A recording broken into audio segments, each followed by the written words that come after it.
Welcome back to the deep dive. Today we're looking at Jeremiah chapter 21. And the scene, well, it's pretty intense. Oh, yeah. Jerusalem is under siege. Nebuchadnezzar, the Babylonians, they're right outside the walls. And inside you've got King Zedekiah. He's clearly desperate, so he sends people, including a priest, Pashur, over to the prophet Jeremiah. What's the ask? Well, they're hoping for, a miracle. Basically, can you ask the Lord to step in, do something amazing like he did before, make the Babylonians just go away? A plea for rescue, really. Pull us out of this mess. Exactly. It's banking on that history, God fighting for them.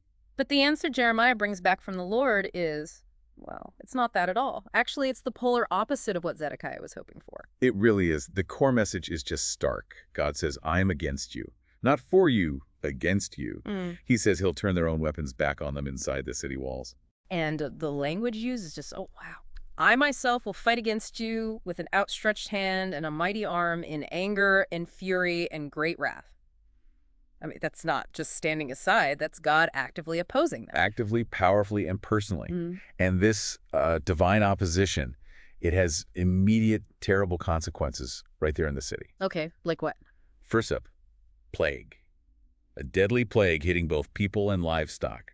Then, for anyone who manages to survive that, they face the sword and famine. So plague, sword, famine, it sounds like total internal collapse even before the enemy fully breaks through. Pretty much. And even if you somehow survive all three of those horrors, Right. What then? then the Lord says he'll gather up Zedekiah, his officials, anyone left alive, and hand them straight over to Nebuchadnezzar. And Nebuchadnezzar isn't exactly known for his gentle touch. No.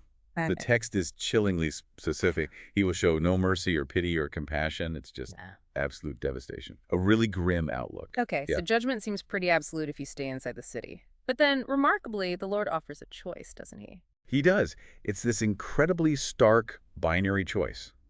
See, I am setting before you the way of life and the way of death. And he spells it out. Stay in the city. That's the way of death. Sword, famine, plague, guaranteed.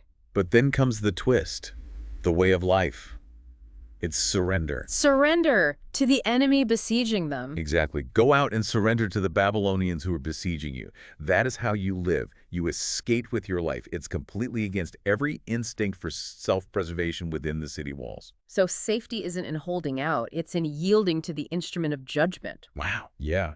And for the city itself, no ambiguity there either. The Lord says, I have determined to do this city harm and not good. Harm and not good. And it will be handed over. Yep. It will be given into the hands of the king of Babylon, and he will destroy it with fire. The fate of Jerusalem is sealed.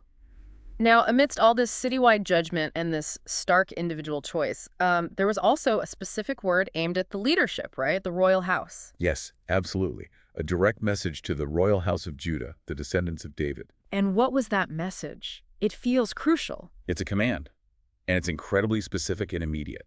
Administer justice every morning. Rescue from the hand of his oppressor the one who has been robbed. Every morning, not just generally, but a daily active duty. Protect the vulnerable, ensure justice. Precisely. And the warning, if they don't do this, it's severe. The Lord's wrath will break out and burn like fire because of the evil you have done. Burn with no one to quench it. So their failure in justice is directly linked to this unstoppable divine fire. Directly.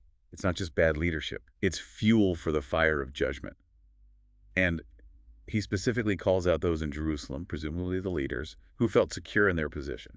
The ones saying, who can come against us, who can enter our refuge, that kind of false confidence. Exactly that. Their arrogance, their sense of being untouchable, it's confronted head on. God says, I am against you. You who live in this valley on this rocky plateau. And the punishment fits the crime, so to speak. Yes. I will punish you as your deeds deserve, declares the Lord. And again, it circles back. I will kindle a fire in your forest that will consume everything around you. Their unjust deeds bring the destructive fire. It's such a challenging chapter. A desperate plea met not with comfort, but with this stark declaration of opposition and judgment, all tied back to their actions, especially the leadership's failure regarding justice. Right. It really underscores that idea that sometimes facing the consequences, even something as difficult to surrender, is the only path forward when judgment is determined because of past behavior. You can't just wish it away. Actions have consequences for individuals and for leaders. It's inescapable here. Definitely. So perhaps a final thought for you listening. Think about that command. Administer justice every morning. What does that kind of relentless daily commitment to basic justice mean, especially when facing huge crises? How does that resonate with the challenges we see or face today?